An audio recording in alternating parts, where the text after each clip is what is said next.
आप कभी वृंदावन जाना, आप देखना वहाँ ठाकुर जी विराजमान है। ठाकुर जी के बगल में उनके नीचे पाँव के पास श्री जी विराजमान है। श्री जी वहीं पे विराजमान रहती है, वहीं पे श्रृंगार होता है। क्योंकि जब हरि ललिता सखी थे हरिदास, तो हरिदास ललिता सखी बने थे, उन्होंने बोला कि भगवान प्रकट हुए कि मूर्ति प्रकट करो। यह मूर्ति जो ठाकुर जी के साक्षात धरती से प्रकट हुई है। हरिदास जी ने इनको सपने में दिखाई दिया कि जब धरती से निकालो, वहां से जब मूर्ति प्रकट हुई और मूर्ति को रखा गया, तो मेरी भक्ति तुम करोगे। बोले मैंने तो शादी नहीं की, तो मेरे कहाँ पे मेरे बच्चे वो करेंगे।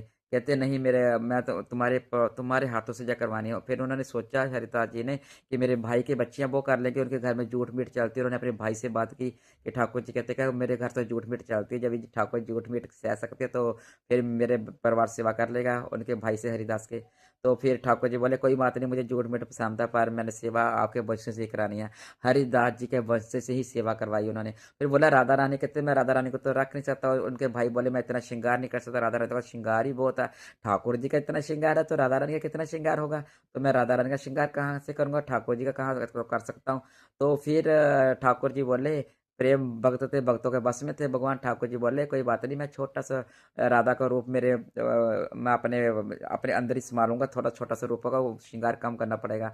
आप जब भी वृंदावन जाना, देखना आपको साइड पे छोटी सी आपको मूर्ति जरूर दिखाई देगी। आपको दाहिने हाथ में राधा रानी जो विराजमान है, तो वहां पे थोड़ा सा श्रृंगार किया होता है।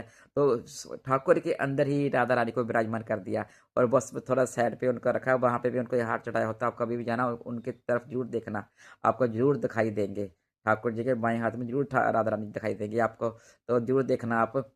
तो इसलिए भगवान प्रेम बस होकर के आप भी उनकी जूठ मीठा उनको खा रहते हैं, क्योंकि भाव के भूखे हैं। मैंने पहले बताया भगवान भाव के भूखे होते हैं। आज भी ठाकुर साक्षात विराजमान, और हरिदास जी के परिवार ही उनकी सेवा करते हैं, कोई और सेवा नहीं कर सकता, सिर्फ उन्हीं के वंश की सेवा करते हैं। तो यदि आपको ऐसी और सच्चाई की कहानी सुननी है तो मुझे लाइक और कमेंट करें, सब्सक्राइब करें। तब तक के लिए राधे राधे।